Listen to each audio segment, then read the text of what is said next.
This is a podcast called Walk, Talk, Listen. An attempt to connect people and make this world a bit better by sharing opinions and experiences based on the belief that everyone's perspective is true, albeit partial. My name is Maurice Blom, and I would like to welcome you to yet another episode of Walk, Talk, Listen.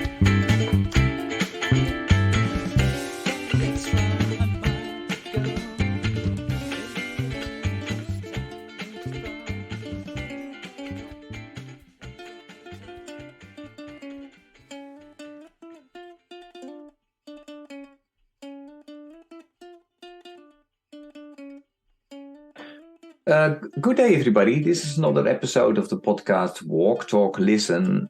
I'm really excited. I'm always excited. You know that, but today I'm really excited because I will have a conversation with a good friend and colleague that I know from the work around the UN, and that is Steve, who will introduce himself. Steve, go ahead, Hi, please. everyone. My name is Steve Chiu. Maurice, I'm so happy to be here with you guys. I serve as a representative to the United Nations for a humanitarian aid organization called Buddhist Tzu Chi Foundation. In Chinese, that translates to compassionate relief. And we're really dear friends here within the UN space. And then also, I live here in New York City, where I work and live in that context. And then I also make art and spend my time trying to imbue my life with nature, creativity, and joy. And so I think this notion of being able to walk, talk, and listen with you, Maurice, and the community at large is an ethos and idea that I'm really about and really excited to have this conversation with you all. Great, and I'm also looking forward to our conversation, Steve. Tell us a little bit. Were you born and raised in New York, and if not, where? And so where did you grow up? What did you study, and how did you finally end up, where you are today? For sure. Yeah. So I grew up in Columbus, Ohio. I was born and raised out of there. My parents come from Taipei, Taiwan. And so they immigrated over in like the 90s when they wanted to like have a different life here in the States. And they gave birth to me in Columbus. And from there, I've kind of been exposed to this notion of like living in rural communities and just growing up in like this rural suburban context. And so New York City was something that I never experienced until like I moved here for work. I studied biochemistry at The Ohio State University, and I took a minor in studio arts where I focused in on painting and drawing. And just really wanted to kind of expose myself to different understandings of like what it means to live, right? Like, so from a biochemical perspective, like what happens when like we eat food? How does that get turned into energy? And like, why does that allow for us to live, right? Like, what's the chemistry behind like what propels our lives forward?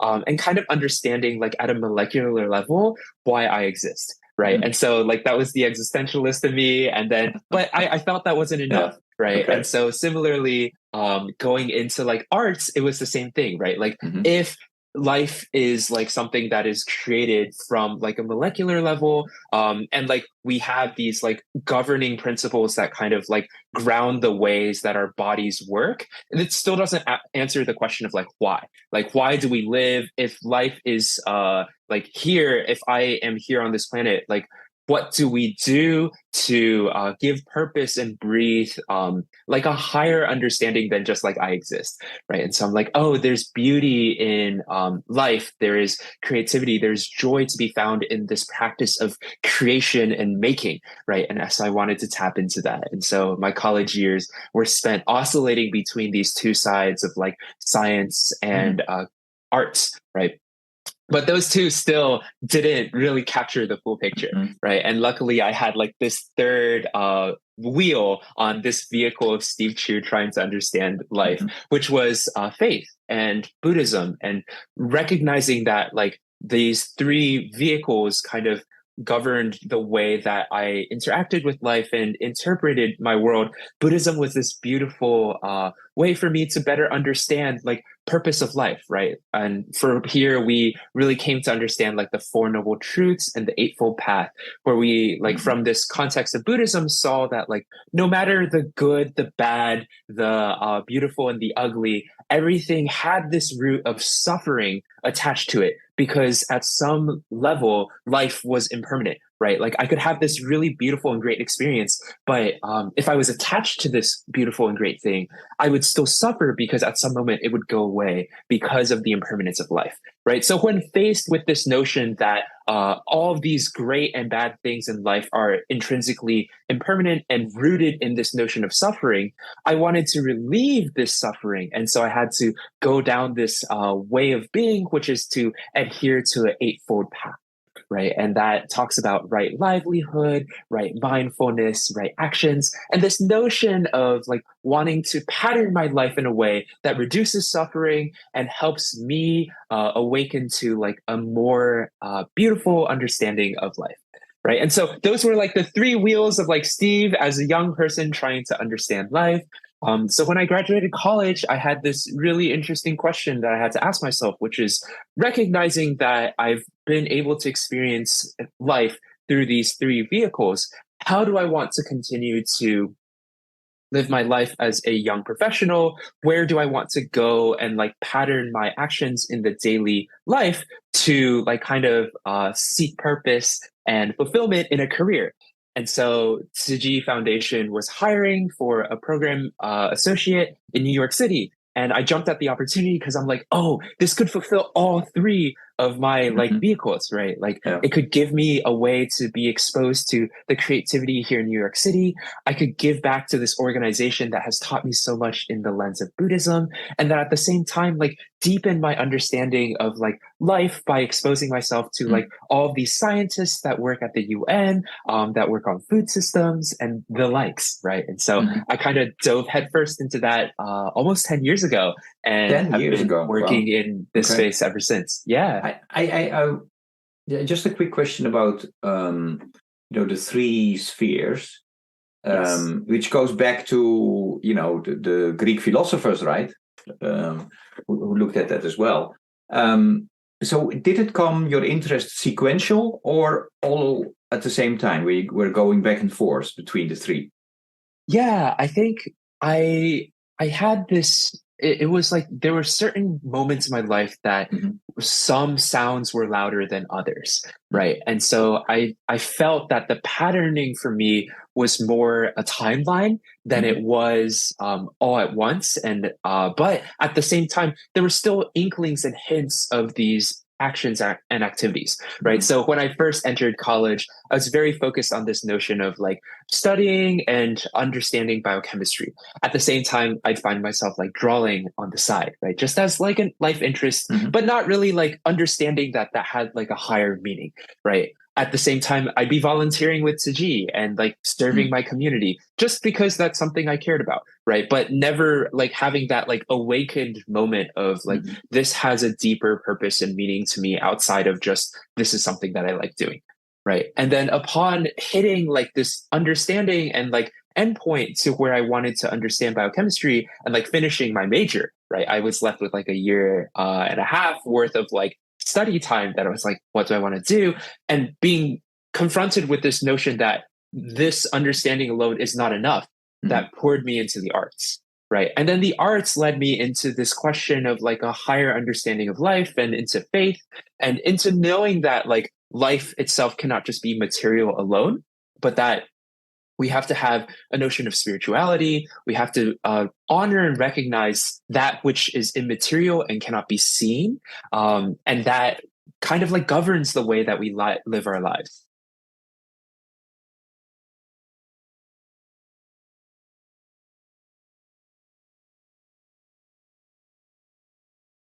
Yeah.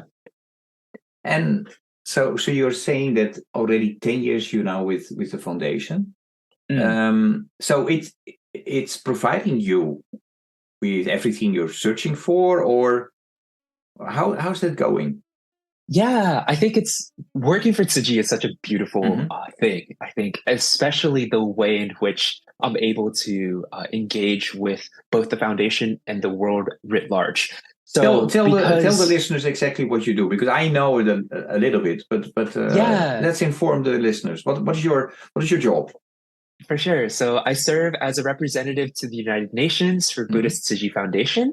And then I'm also our program director for Global Partnerships Affairs within Tzu Chi USA. And Hmm. so what that means, if I were to distill it down to like a Hmm. very simple idea, is I get to meet with some of the foremost experts in the world across all of these global issues that touch on sustainable development goals, even the inner development goals, and work across the nexus of United Nations issues to advocate for Tzu Chi's best practices, help shape global policy at the United Hmm. Nations, and facilitate partnerships for my community of Tzu Chi volunteers at the local level, wherever we are spread across 128 countries around the world.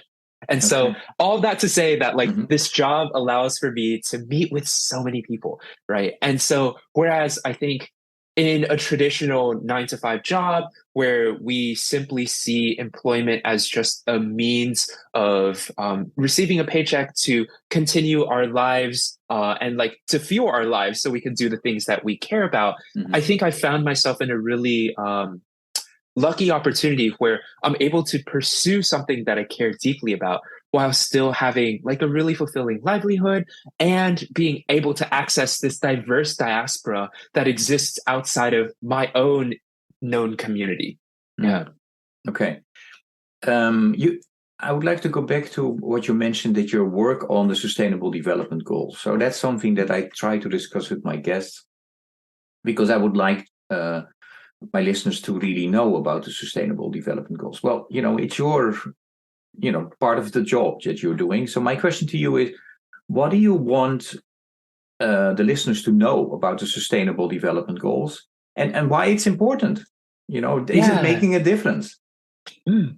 So I think the Sustainable Development Goals is such a beautiful platform, right? And a lot of times, I think, especially with youth and those who care about the world and want to find a way to give to communities in need, often come with this question of how do I help make the world a better place, right? And it's a very daunting task, and it can be very easy to get lost in the multiplicity of challenges and crises and be faced with this notion of like everything that I do feels too small to matter. Right. And the sustainable development goals is the pushback against that narrative, right? Which says no matter who you are, what you're interested in, and what you want to do, you have a place in this movement of creating change because any change you make is interconnected, right? The sustainable development goals proves as a platform that if we create actions that address poverty, that we're able to then facilitate ways to reduce hunger, right? And by reducing hunger, we also have the opportunity to reduce gender inequality, right? That everything is interconnected. And so no matter where your entry point is into the sustainable development goals, it provides you with this roadmap of creating change. Right. And not only does it create this roadmap, but it is honestly one of the best tools that we as organizations and individuals have to facilitate a shared platform for mutual understanding, collaboration, and partnership. Right. Because sometimes organizations may seem too far apart, right? Like our visions of like what it means to create a better world may seem very different, right? And so oftentimes it can be very easy to write that off as like it's a us and them. You're not my tribe because you're not working on food systems and you're not doing things related to like plant-based transformation, right? But then you realize if we take a step back that these actions that we as an individual organization are taking flow into the framework of the sustainable development goals and therefore also create an opportunity for us to partner, let's say with groups that work specifically in gender equity, right? And then so all of a sudden you're like, well, what's the midpoint? Whoa, maybe it's let's work with women farmers to empower them to have a cycle of like sustainable income where they're working to create better food systems in their local community, right? Like there's ways that which the sustainable development goals pattern out collaboration and interconnected actions that I think is very rare in these global platforms, which oftentimes fall into silos rather than collaboration. But Steve, despite the fact that we have come up with these sustainable development goals and the framework, we are not making the progress as we should, right? So we have a lot of challenges. Well, I know you're familiar also with the inner development goals. So this is a result of a group of people who said, one of the reasons why we are not making the progress that we need to make is because we don't, or we never paid proper attention to the skills, knowledge, and abilities that we need as individuals and as well as communities. Therefore, they came up with the inner development goals. So the 5 goals that I identified are being, thinking, relating, collaborating, and action. Yeah. So my question to you is, do you agree with this group of people that develop these inner development goals? And if so, if you see value in the inner development goals, can you maybe, give your take on it and how you look at it? For sure. Yeah, I think wholeheartedly stand by the inner development goals in that oftentimes I think we find ourselves within the UN space and society writ large caught in this cycle of wanting to be maximalist productive, right? We want to constantly churn out results. Society is obsessed with productivity, with outcomes, and with creating with this endless sense of go, go, go, that each step of the way we are looking to one up ourselves from whatever we did before, right? And I think this culture is one that focuses and fixates a lot on materialism, right? It fixates a lot on the material world, and it doesn't do justice to the people who are responsible for creating the outcomes, right? We talk a lot about like training the trainers. We talk a lot about like thinking about what it means to empower our employees to be more productive by sending them to classes where they learn better strategies. But a lot of times those strategies, those training classes, they're all fixated on like, how do you navigate the material world in a better way, right? And the inner development goals, I think, posits a new lens that we need to look at productivity, that we need to look at progress, and that we need to look at creating outcomes, right? To say that it's not just about like how do we create like better systems that help people be more productive, but it's also about the people themselves, right? How do these people's inner lives hold space for reflectiveness, that hold space for healing, and that hold space for rest, right? And that posit, that slowness has a power to it that allows for us to create meaningful impact rather than driving for like fast-paced actions and speed. This notion of like the first inner development goal being being, right? And having our relationship to ourselves is one that I think can create a better culture of progress where we're not so fixated on outputs. So we hold space to prevent burnout, right? I think, and this is something that within the young generation these days, we're seeing a lot of good direction towards, right? That we're recognizing amongst the youth that societies and corporate culture and the way we view employment and labor as it is right now in this hyper paced late stage capitalist model is not treating us as individual workers and beings with enough respect. And that in part also comes from because we ourselves aren't loving and caring for ourselves enough either, right? And so there's this revolution that's stirring and bubbling, right? Okay.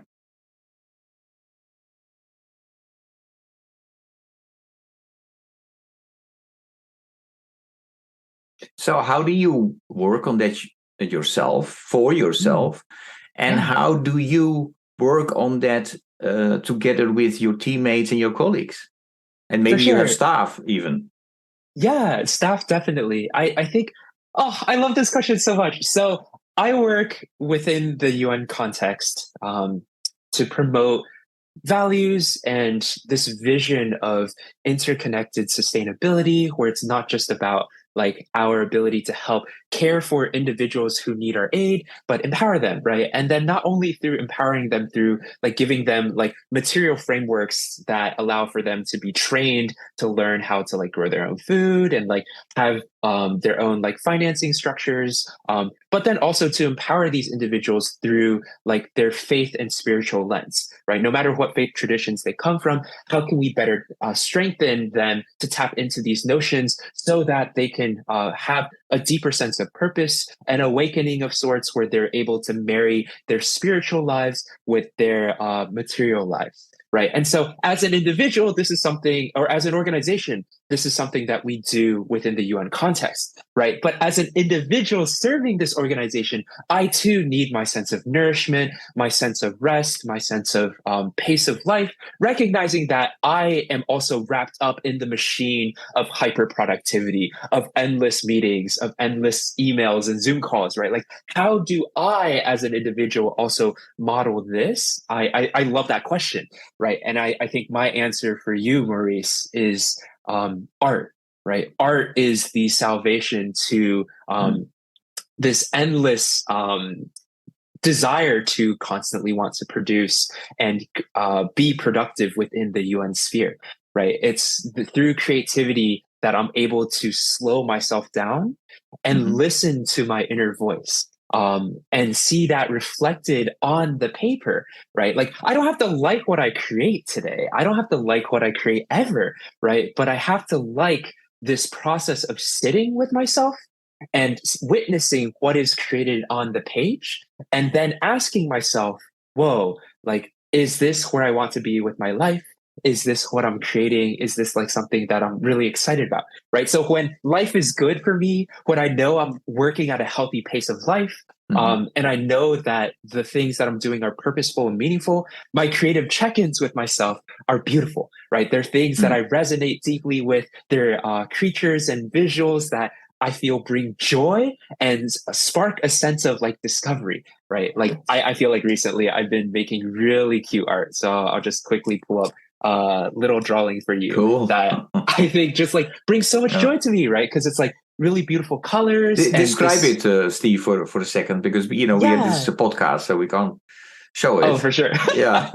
So it's just this little bear, right? And it's a little bear, and he's like standing in a sea of clouds with red shoes, right? Really red shoes. And it's this cute little graphic that I think represents and like really captures this sense of joy that I feel in the moment, right? Behind the bear, there are flames, right? So there's something imminent brewing. There might be some challenges on the horizon, but the bear is smiling and he has this sense of ease, right? And I think that notion of like how my visuals reflect the moment is something that like allows for me to kind of check in with my inner self, right? And then so similarly, like knowing that I have to slow down, knowing that like especially living within New York City, that pace of life is something that is so important to me.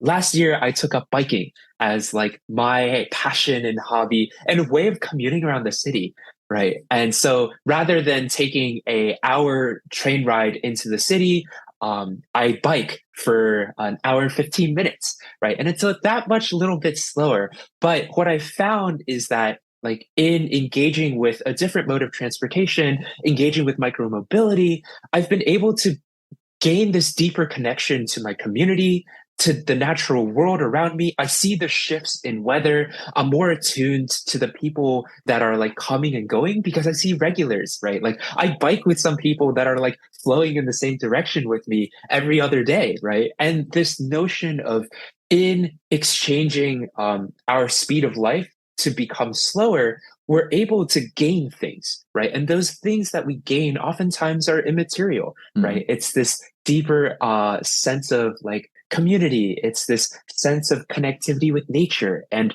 I would encourage all of our listeners to think as we think about what it is to have a relationship with ourselves, is how do we slow ourselves down away from this hyper-paced lives that we live right now to gain something beautiful and whatever that is that we pursue. And so that's individual, right, Maurice? Yeah. But then there's also collective. So within Tzu Chi as an organization, what do we do to pattern this out? And I think it's so cool because a lot of what I find like healthy habits that I have, I've learned from the organization. Right. So in Chinese, we have this phrase that we use a lot in Tzu Chi called 法亲关怀. And that is to say, when we translate that to English, it's less poetic, but it means like Dharma brothers and sisters check-in.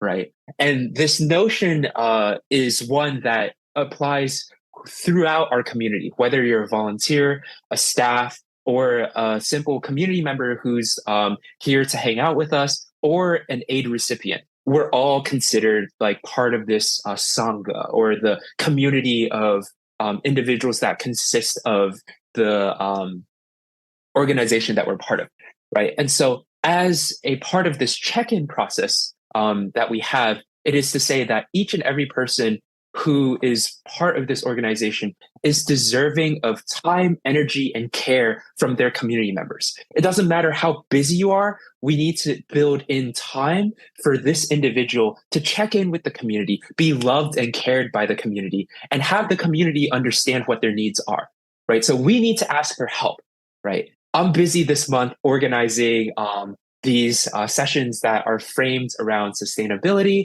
So as a result, I might not have time to cook for myself, right? And so what that means, I'm either going to eat out like crazy, right? Or I can ask for help. If I ask for help, then that means maybe some of my community members who are cooking meals for their families might be like, oh, Steve, there's an extra plate of food for you here.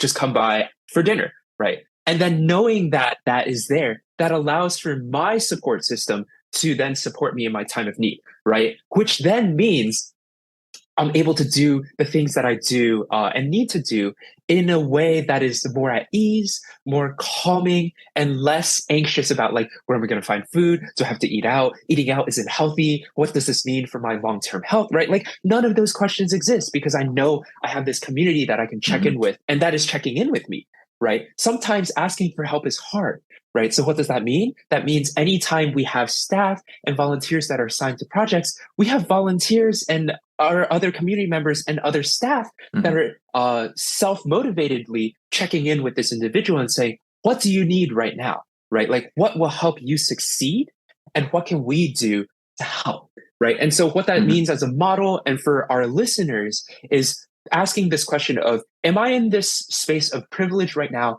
where I can help others, right? If I am, can I reach out to those around me that I care about that I know might be going through a hard time and ask, what can I do for you, right? Or am I finding myself in a moment of pressure, stress, and intensity where life feels a little difficult, right? If it is, who can I reach out to ask for help from? And then in turn, knowing that if I am being helped, in turn, that means down the line, I can help others.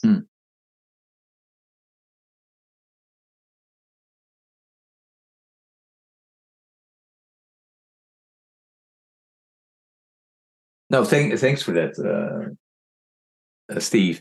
I'm going to make a jump. Normally, I ask this question later in the conversation, but with you, I'm shaking it a bit up. I think since I have to think. Yeah, maybe 4 or 5 episodes ago, I introduced the question of the previous guest. And so I have a question for you of our previous guest, which is Leah. So please listen to this. My question for the next guest is, what do you hope people say in your eulogy? Could you hear that? Yeah, loud and clear. Okay, Steve.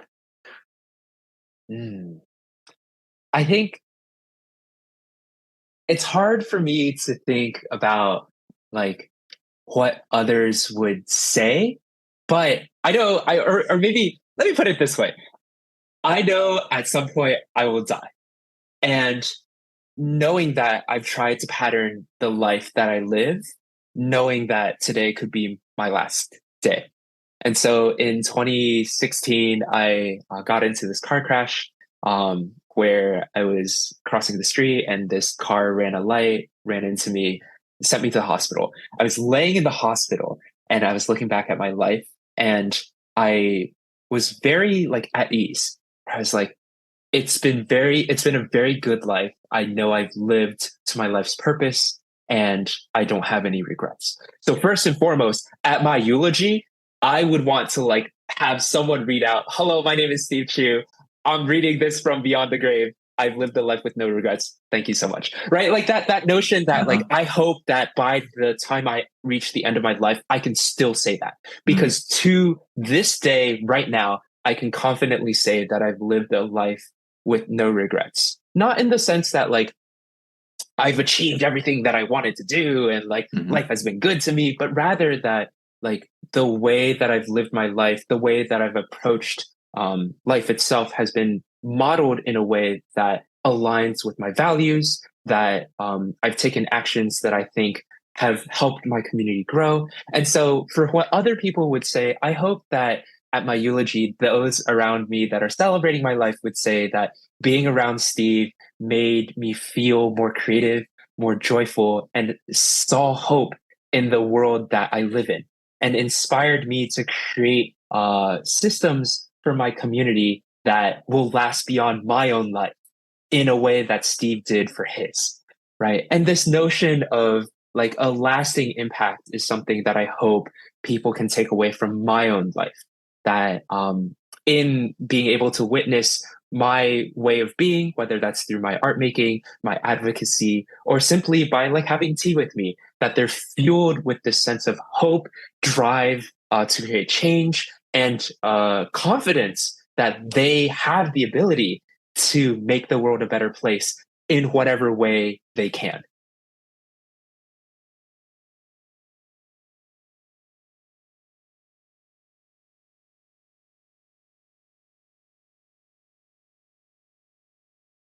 Thanks, Steve, for that.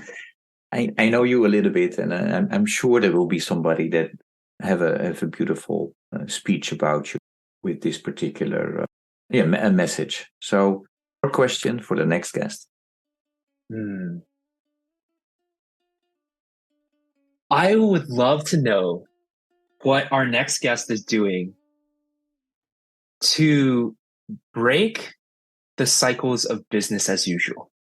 How are they innovating in their lives to create change in a way that disrupts what we already know to be to give us a better future? Okay, then my question to you: why do we need to not continue with business as usual, Steve? Yeah, Maurice, it's a lovely question, and it's something that I think the two of us think a lot about too, right?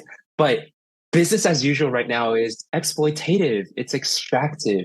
The way we live in relationship with our planet, the way we live in relationship with each other, and the way we live in relationship with ourselves oftentimes is founded upon principles that don't see the value in us, don't see the value in our planet. It's become like these machines that we've created as human beings to create the societies that we have now, right? Have perpetuated notions of extraction, exploitation that are founded on notions of colonialism and capitalism, right? That's not to say that intrinsically these two structures were like the baddest of the bad and not the way forward for humanity, right? Like we have to at some level owe a nuance to the fact that like to bring people together, to explore the world, the only like motivating force seemed to be at the time colonialism, right? And to be able to understand like mass trade and the exchange of like ideas, capitalism at some way and shape and form was needed, right? But to say that at this moment in time, with society the way it is, with the internet being what it is, that colonial ideals of extraction and exploitation and capitalism morphed into this ugly creature that it is right now, where everything has a price tag and there's no value unless it can be commodified, is the way for our society to be, when there are so many beautiful alternative models of care and share, is like a little absurd, right? So business as usual is broken. And it works for a select few, but by and large, there are so many communities and populations around the world that are not be able to flourish because of business as usual, right? And so to disrupt business as usual means that we need to rethink how we interact and approach our relationship with the planet. Right. Are we just chopping down trees so we can create factory farm operations, so we can feed a growing desire for the Western diet of like meat as the dominant thing on your plate within these emerging developing countries who are growing in their wealth? Right. Is this the way forward where we destroy our planet? Right. Or can we do it in a way that like there's a sense of regeneration? Right. Where for every tree we chop down, we plant two. Right. But what does that mean? That means holding our corporations accountable. Right. And how do we do that without reinventing business as usual? Right. We have to disrupt business as usual. Similarly, the relationship that we have to each other, to people. Right. Are we going to continue to sit on an us and them paradigm where those who are different from me, whether in skin tone, belief, or like ideology, are separate, right? And I do not care, love, and treat them with respect and fundamental human rights? Or can we say that no matter who you are, no matter what you believe in, that fundamentally there is this umbrella of respect, dignity, care that I will give you. I will sit down with you and listen to your different ideas. I may not agree with them, but that does not mean I condone violence upon you. That does not mean that I condone the marginalization and exploitation of your community simply because you're seen as lesser than me, right? But that we are all fundamentally and intrinsically equal. And I think that narrative has to be strengthened in a moment when we see that there's this forced sense of scarcity, right? Like growingly so, with the increasing amount of disasters in the world, with the increased amount of like artificial scarcity that is being created by corporations, that is being created by governments that are trying to shrink civil society space, that is created by communities that feel less than safe, right? There's a scarcity that's created. How do we push back against this scarcity and say, no, fundamentally, we have everything we need, right? That like this world provides for us. However, the way we divide our resources, the way we utilize our resources is not equitable. The amount of food waste that goes into this world, right? Like, what is that? Like, why does that exist in a moment when so many people are starving, right? So we need to disrupt business as usual and create new innovative systems that are fundamentally grounded in values of equity, dignity, interdependence, and fundamental human rights.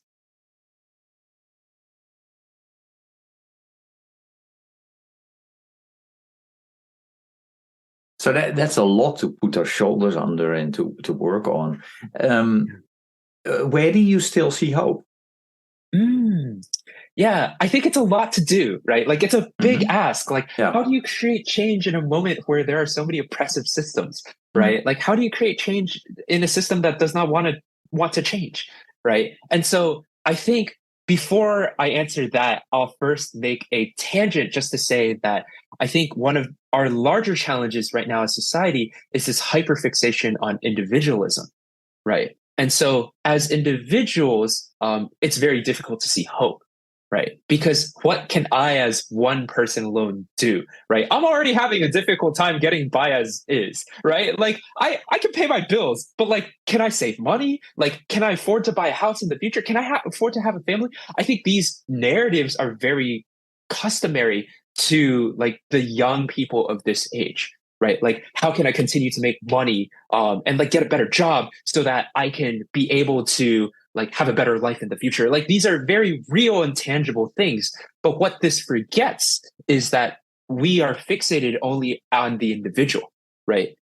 Perhaps the question isn't how do I get a better job so that I can have a easier life in the future, so that I can raise a family and buy a house, but rather it's how do I create a community around me that supports me so that I can have a better job, or even not even the same job, right? But a better relationship with my job. And then so that I can have a better ability to raise a family, right? Because it's not just about money, right? Like you can make all the money in the world. If you don't have time for your kids, like you're not going to be like raising a good family, right? But if you have a community that is surrounding you, that can care for this child, that can support you when you're exhausted, right? Like there's so much more possibility that exists within a community than an individual, right? And so oftentimes the modern anxiety that individuals face is so because we ignore the power that community brings. And we're not educated, we're not empowered to learn how to build this community because each individual is so individualized in their own struggle and we're all like hyper focused on our own needs. We forget the power that comes from building this community and how individuals can actually benefit exponentially from like their efforts by simply being a part of this community, right?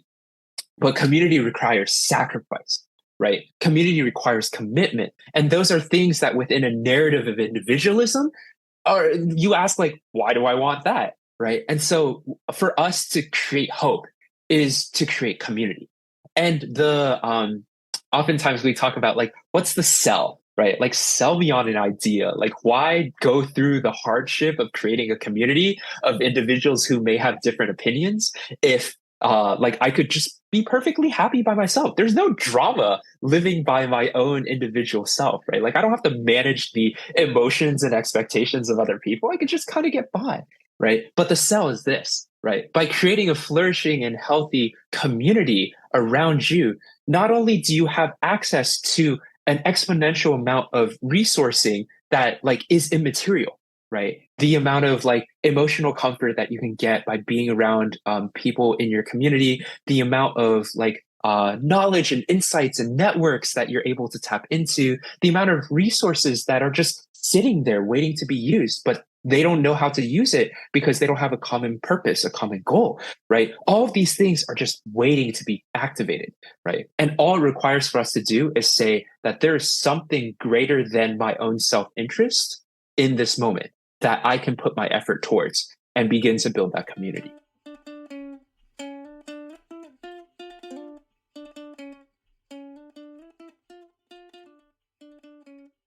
No, thanks for that, Steve. That's a lot to digest. I really appreciate that. This podcast is a spin-off of a 100-mile walk that I started more than 10 years ago to raise awareness and funds to end hunger, poverty, and injustice. And when I do these walks, and then the next one is scheduled the end of March, beginning of April in the Seattle area. I really invite people to check it out. Come out maybe to walk with me a couple of miles or start your own campaign during that period or support mine. But, when I'm walking and I'm joined by some other people, we often talk about, what's the purpose of life and also about, religion, spirituality. And the question I'm really interested in is from my guest is to hear, what do you see happening among the young people in your community in relation to religion and spirituality? I think as a young person within the Buddhist community, and then I'm really lucky to have the privilege to work within interfaith contexts too. So I'm able to have this opportunity to also work with youth within Muslim communities and Christian communities and Jain communities, the likes, right? And what I find so refreshing is within the young faith movement, there's a sense of resistance. There's a sense of like being able to take our faith teachings, contextualize them into this modern moment, and say that our faiths give us the tools to dismantle patriarchy, right? Our faith gives us the lessons and ways forward to be able to end discrimination, right? And our faiths give us the tools to heal ourselves from the wounds inflicted upon us by society writ large, right? And we're able to go through this process of unlearning and then relearning, right? We're also able to unlearn unhealthy narratives that exist within our own faith, right? To say that like these exploitative patterns that may have been perpetuated by our faith traditions themselves in the name of God, in the name of love, in the name of faith, right, are things that we don't need to hold on to as the ways to do things, right? We don't need to exploit individuals in the names of faith, right? Because that's not what our faiths teach us. And so there's this notion of resistance where we say that faiths give us the tools to resist these unhealthy narratives and walk the right path, right? And there's also clarity of mind to say that these issues are intersectional, that like when we work on environmentalism, that it intersects with racial justice. When we work on racial justice, it intersects with poverty, right? And that all of these different intersectionalities fundamentally are underscored by a lack of morals and values within our society that our faith traditions give us a framework to do, right? And to redress and to reshape. And so what we're seeing within the young faith movement also is that a lot of these individuals that are like coming into the faith movement right now as youth are just disillusioned individuals who say that society is not all it's cracked up to be, right? That the false promises that capitalism gives us that says like work this like career ladder, like just keep going up one step at a time and you'll find happiness eventually, right? Like grind out your soul day in, day out for no reason other than to make more money and you will find fulfillment, right? And that it's hollow, that it's empty, and that there must be something more in life, right? And we're seeing these individuals come back to their, perhaps they were part of churches when they were growing up, right? And then they left because they felt like the church didn't speak to them in a way that they needed, right? But they're coming back now and saying, okay, well, the church may not still speak to me, but the teachings do, right? The institutions may not serve me in the way that I wanted it to when I was young, but I recognize the value and virtue that exists within the fundamental texts that are being sourced, right? So maybe I go to a different institution that also references this text, right? Or maybe I just study it by myself, right? And say, what wisdom is there to be gleaned that can show me what life is about beyond the material, right? And all of these individuals coming from different walks of life also have different expertise, right? It's no longer just the faith movement trying to create change as the faith movement. It's the faith movement working in an intersectional way to say, oh, like I know really cool Buddhist who's working within the EPA, right? And she's trying to create like policies that would help us protect animals, right? And then you're like, wow, that has like a really cool intersection with this other like really great Christian dude who's working at like Ernst & Young, right? Who can bring his consulting experience to help us move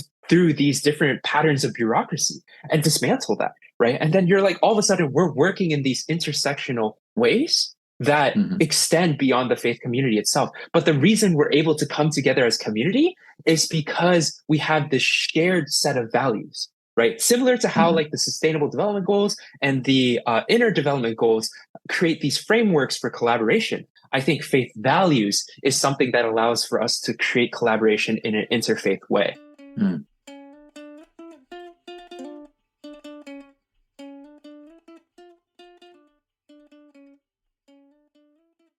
No, thanks for sharing that, Steve. So basically what you're saying, what you see in your community is the younger generation maybe have gotten away from the institutions that when they grew up, but now they're coming back. They might go to other institutions, or they are finding new ways where they incorporate, the values that they learned during their upbringing, or they had been exposed to from other religions and faiths as well, and they try to, to make that part of themselves and of their community. So is that creating challenges then for the existing big faith traditions? Yes, It definitely is. And I think it's so fascinating, right? Because this also there's a third lens to this. Not only is there like the youth movement and how they're like utilizing faith traditions, faith teaching, spiritualities within their own lives, and then the institutions themselves, but we're also seeing a dangerous trend where corporations are trying to co-opt faith-based notions, principles to perpetuate their business as usual. Right. During the pandemic, there was a blip within Amazon's work where they created an innovative program called Amazen, which was a mindfulness booth for warehouse workers to kind of like sit in this like confined booth and be zen out for a moment and then they zen out and then they go back to their difficult warehouse jobs. Right. And it's this narrative where we're like, well, like to try to incorporate mindfulness without a sense of community, like a sangha, right, belies the fact that like you're just going to be lost in your own thoughts, right? Like to try to create mindfulness that is stripped away from a teacher-student relationship where you're able to lean on someone who has wisdom and help guide you through this process, like kind of like morphs the whole practice into something that can just be commodified and commercialized in a way that like doesn't actually like serve you as the individual. It only serves the institution, right? And then similarly, like something like Amazon, but not just Amazon, right? But like other programs that corporations are trying to like create that co-opt and extract from faiths. All it does is perpetuate a sense of complacency amongst workers that say like, oh yeah, like my workplace environment may be terrible for me, right? Like I may not necessarily have the best space, but at least I have this tiny little corner of sanctuary. Like, why not have the corporation just invest in better workplace infrastructure, right? Like, why not just treat our workers with better dignity so they don't feel themselves overwhelmed with anxiety and stress trying to hit their deadlines and like their outputs because of the demands of the corporation, right? And that balance in the name of like profit is something that I think that's the third wheel. Right. So as institutional faith-based organizations, ones that have like come from grandfathered legacies, ones that have like stood the test of times, ones that have like cropped up in the past like 60 years, right? Like there's definitely this narrative of how do we recognize this emergent growing tide of individuals and hold space for them to still belong with us. Right. It's one thing to say like we as a faith community have a set of rituals, actions, and processes and systems that like our believers, our followers, our faithful are a part of. Right. But then like for those who may be like faith adjacent, how do they belong to our community as well? Do we welcome them with welcoming arms without the desire to convert them into our system? If that is so, what does that look like? Right. And so we've seen successful models of this, right? Where, for example, within Tzu Chi's community, we have like a tiered system where like, depending on like how much you want to ascribe to the teachings of our founder, Dharma Master Zen Yen, you can participate with our organization in different ways. Right. So, for example, we have commissioners who are those who have like undergone formal training and gone through this whole process of receiving Buddhist education, come to understand how Tzu Chi's operations run, and then like receive the training to know how to like design and create programs at a grassroots level to benefit communities. Right. But then we also have simple volunteers who are like, I care about the mission and vision of Tzu Chi, which is alleviating the suffering of those in need. Right. I may not consider myself to be Buddhist. So I'm not going to like go through this process of like receiving a bunch of Buddhist education. Right. But like I ascribe to your values and I want to work together with you. Right. So I'm going to come and volunteer with you. Right. Then there's also those who are like, oh, I come from a different faith tradition. Right. Maybe I'm Baha'i. But I really believe in the teachings of Buddhism. And I realize that I can see myself both as Buddhist and Baha'i, right? And so they undergo this process and they're like, okay, well, now I'm a Baha'i commissioner of Tzu Chi, right? So there's like that nuance to it too, right? But that's something that as an organization, we found ourselves to have to like create that space. Otherwise, we're just excluding a bunch of people, right? Then there's also another framework, which is like, okay, maybe I don't want to volunteer, right? Because I don't have the time, I don't have the energy, but I believe in the work of Tzu Chi's, and so I want to be part of your community, right? So that means like, oh, whenever we have like tea parties where we're coming to have like discussions and dialogues, we have events, we have gatherings where you're able to be a part of our community, like I show up to those, right? And so like thinking about like where does this emergent youth population, which is like creating their own understandings of like how to integrate religion, faith, spirituality into their own lives, how do we create space for them to make them feel like they're a part of our community in a way that is meaningful, purposeful, and not extractive and exploitative?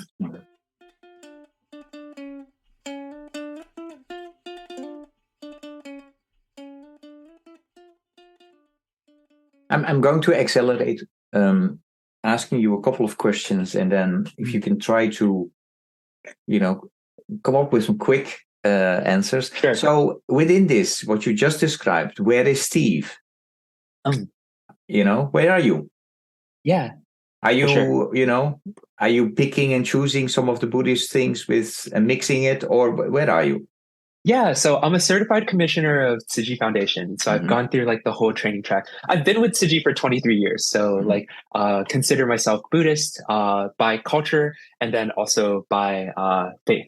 But I also, because I work through interfaith contexts, am able to experience the beautiful diaspora of faith traditions around me, participate in their ceremonies, participate in their offerings and service. I think ultimately I am someone who is rooted in the principle of serving others. So whatever form that takes, that's where I am.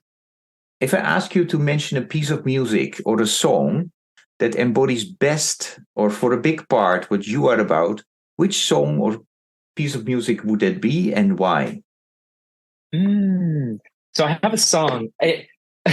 I love music so much. Music soundtracks my life. There's different songs for different times.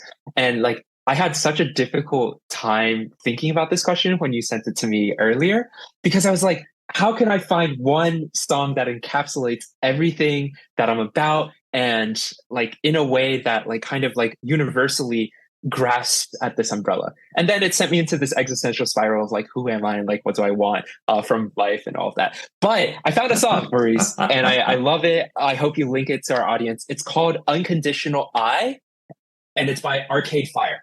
And it's a song that talks, it's the musicians singing to a child. And the musician is saying, trust your heart, be true to yourself, live the life that you know you are meant to live, be a gift to the world with the actions that you have, and trust that everything will work out because this gift that you have within you is one that deserves to be shared to others. And I think that's such a beautiful, like, overarching message of something that, like, I try to pattern my life after and something that I hope to inspire in others as well. Okay, can you repeat one more time the title, the song, and the musician? So the song is called Unconditional I. And then there's a little parentheses that says, look out, kid. And then it ends the parentheses. And then the song is sung by the band Arcade Fire. Okay, Arcade Fire. And we will, we add that particular song to the playlist that we developed called #WalkTalkListen, where all the songs are part of that were chosen by my guests. It's Steve, a good walking song. It's a good walking song. It's like that's an good. Anthem. I will listen to it when I start walking at the end of March. Although I try to get away from walking and putting my headphones on because I wanted to be more experiencing the environment that I'm present. For sure. Be present. Yeah.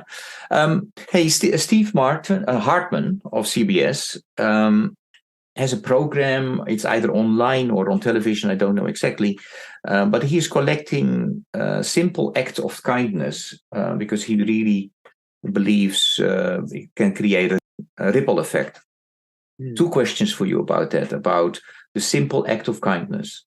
What are your thoughts about that, in terms of the simple act of kindness and its potential to create a ripple effect?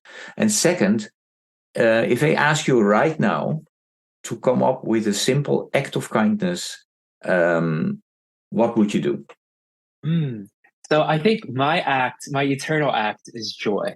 And so to smile to bring joy into a space and to see the bright side of every tragedy that we find ourselves amidst, right? Like there's so much noise, there's so much chaos. How can we bring joy in a moment of so much pain and suffering? And I don't know if it's actually that simple, right? But it's the act that I've like tried my hardest throughout my entire life to bring. And then so similarly, as an act that we can give to others, is grace, right? Hold space for others, be forgiving, and know that like sometimes people approach things with their best intentions. It doesn't work out. They might have had a difficult day, but to be graceful to each other and to be loving, knowing that you're all part of a community together.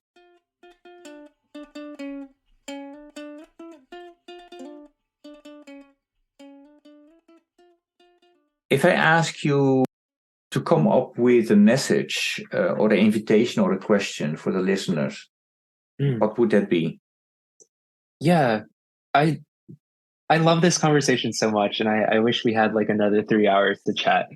I think my message to our audience would be slow down. Think about what it means to live a meaningful life. How do you pattern your life? What habits are a part of that meaningful life? And then how can we build more time into our lives to be reflective for our inner world and to listen to ourselves and what we truly need? Not what we want and what other people tell us we need, but what we, in listening to our intuitive selves, truly need for this life to be meaningful, purposeful, and joyful. Thank you so much, Steve. Any questions that I did not ask that I should have asked you? No, I think we hit everything, Maurice. I think so too, to be honest. Steve, thank you so much for making time to speak with me today. For who you are, for sharing your wisdom, your insights. I really appreciate it. Continue doing what you do, and thank you so much. Yeah, thanks so much, Maurice. I'm so grateful to be able to be with you in this way. We had a really nice digital walk, and for everyone online, if you want to find me, I don't exist on social media, but I do write a newsletter once a month as a way to kind of update everything that I have going on in my life and creativity wise. So if you're interested in that, we'll link it in the show notes, and I look forward to seeing you there. Great. Thanks a lot. With over 1,100 miles walked, Maurice is yet again training to walk 100 more. So for those of you who aren't familiar, which if you're an avid listener, I'm sure you are, the 100-Mile Hunger Walk was started in 2012 by Maurice to raise funds and awareness to fight hunger and poverty around the world. This annual event came to be because Maurice was inspired by the spirit of volunteerism behind the CWS-sponsored Crop Hunger Walks, which are a community-organized charity event that takes place in over 500 locations across the U.S. each year. So because of this, Maurice decided to set out on his own journey and put his feet where his heart was. This year's 100-Mile Walk will take place from Monday, March 26th, to Saturday, April 1st in Seattle, Washington. And on top of that, our fundraising campaign will run until the end of the summer. All the proceeds will go to support CWS's global programs that work to create a world where there is enough for all. So, how does the 100-Mile work?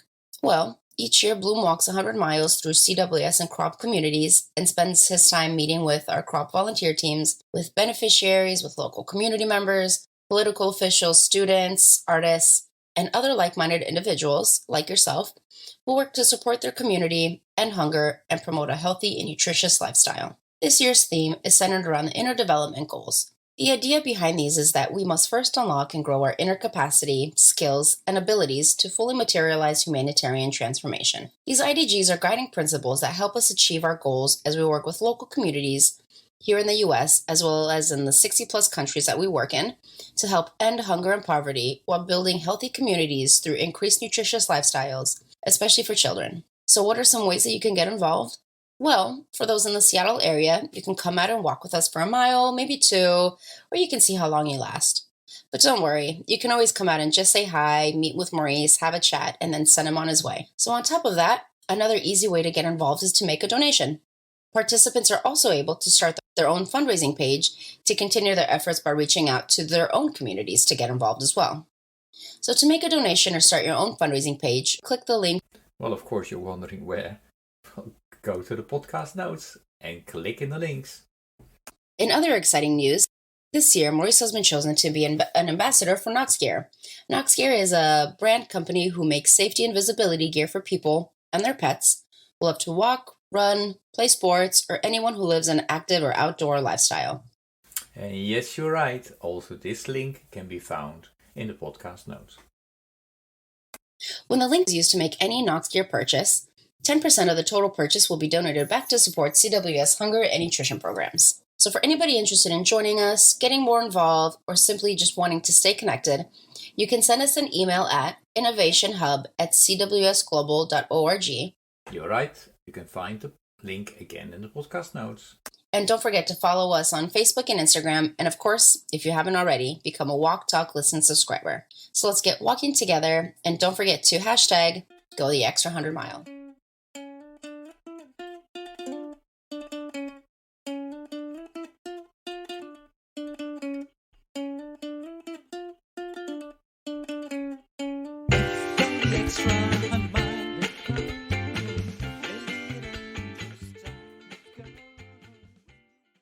Thank you for listening to Walk, Talk, Listen. Please check us out on 100mile.org or follow us on Facebook or Instagram.